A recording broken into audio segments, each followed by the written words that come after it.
دا مولانا عبدالسلام عارف صاحب د مندنی کې چې بل ورځ شهید کړی دی.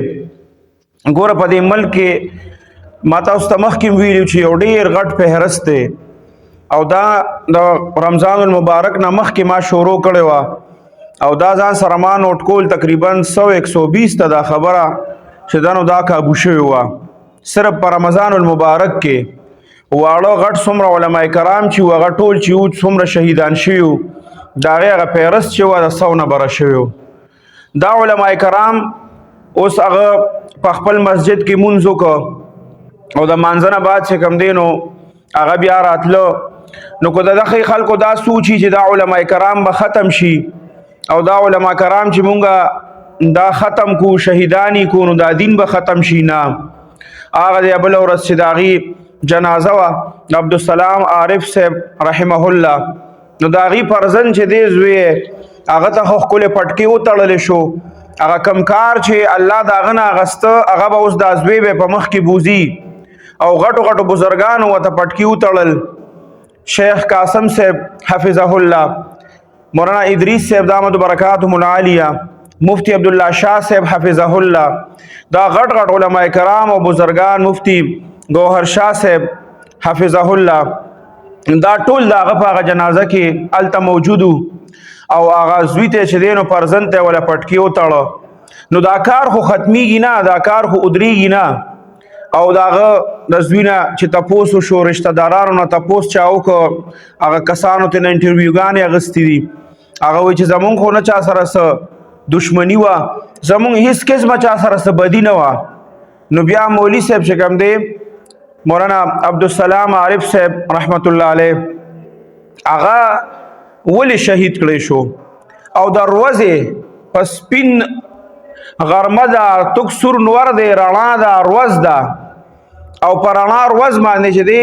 یو عالم شهید کیږي نو آیا دا ملک چې کوم دی دا به د خیر طرف ته ځي؟ ته د ملک د علماو دپاره خو دا فکر کې چې چرته وله 10,000 روپۍ مقرره او چرته وله 15,000 او چرته داسې او چرته داسې دغه 10,000 او 15,000 خو به دې اله واخلي چې دی خو ژوندي که نه د ده د حفاظت دپاره خو څه وکړه که نه چې ته د ده د حفاظت دپاره څه نه شي کولی نو که ته دله 1,00,000 روپۍ ورکړې او د مرګ نه بعد که اوس ده ته دا حکومت ته 1 کروڑ روپۍ ورکړي د ده دې بچو ته نو دا مولانا صاحب چې دی دا بیا واپس راتلی شي. اصل کې دا دی چې کم کار کوي نو دی کوي چې زمونږ علما کرامو سره په زړه کې محبت دی او دا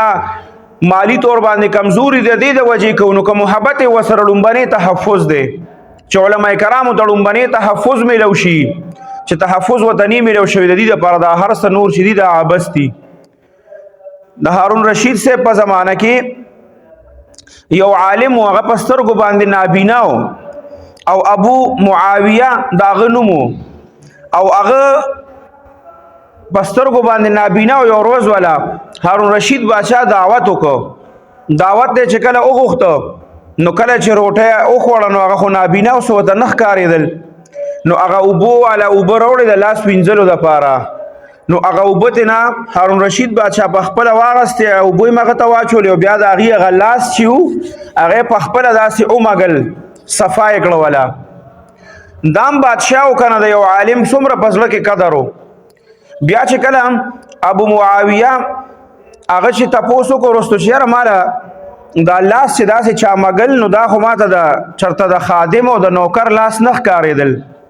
دا خو ښکلی نرم او ملایم لاس و دا د چا و کسان ورته وي چې کوم کسان ورسره تللي چې دا خو بادشاه هارون رشید تاله په خپلو لاسو باندې اوبې هم درته واچولې او ستاسو دا لاس چې کوم دي دی په خپلو لاسو باندې ومږل. نو هغه چې دا خبره اورېده حیران شو بیا به په هر مجلس کې دا خبره کوله چې ګوره دې څومره د علماو قدر کوي ما سره نور څه دي خو د دغه علم د وجې او د دغه علم قدر یې وکړه که نه نو دې له اول تحفظ ضروري دی علما کرامو له که داسې دا ځای په ځای شهیدان کېږي اوس لاړ شي په دنیا خلک لاړل هلته کې یو خوا بل خوا دا نه چې صرف د هغې د خاندان نه د مولانا عبدالسلام عارف صاحب رحمت الله علیه د خاندان والا نه یوازې نه چې د هغې نه تپوسونه کړي دي باقاعده د نور علاقې د خلکو نه هم تپوسونه کړي دي چې نه هېڅ چا سره څه بد نه ډېر خوشطبع انسان او هر وخت به د نبي کریم صلی الله علیه وسلم په عشق کې به هغه کې به هر وخت نعتونه وي د هغې مدح به بیانوله د هغې په محبت کې چې نو هغه مکمل ډوبو. نو داسې کس چې داسې خلک زمونږ د ملک نزی او دغه شان بس په رڼا ورځ باندې نو مونږ او تاسو د خیر ورځ ګورې نه شو لیدی. دا یاد ساتئ. مونږ له په دې باندې سوچ پکار دی. مونږ له په دې پسې نه دي تلل پکار چې دا 50,000 ورکوي او دا 10,000 ورکوي. اول د حکومت تحفظ ورکړي علما کرامو ته، بیا به وروسته نورې خبرې کېږي. لومبنۍ خبره د تحفظ ده چې تحفظ نشته که دته ته 1 کروڑ روپۍ هم ورکړي نو څه پې په قبر یې ولا یو څه کېده نو څه پې هغه خو د دنیا نه لاړه که نه. او که دې وایي چې دا کار به د دې نه درېږي نو نه زوی ته یې ولا پټکې په سر که دا کار به د دا زوی چې کوم دی نو دا به مخکې چلی انشاءالله. او د هغه نه مې انټرویو کړی د هغه وایي چې زموږ هېچا سره څه داسې دغه نشته دی بدي. اوس پته لګي نه چا وکړه بس نامعلوم دي بس ګرځي به بس حکومت به هم ګرځي او خلکو ته هم پته نشته.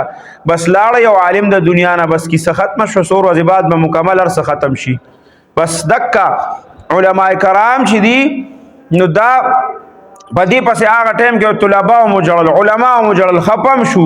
خو بس نور خو د دې په لاس کې څه نشته که نه. د چا په لاس کې چې څه دي هغې څه کوي نه او د چا چې ورسره خوږېږي د هغې په لاس کې څه نشته.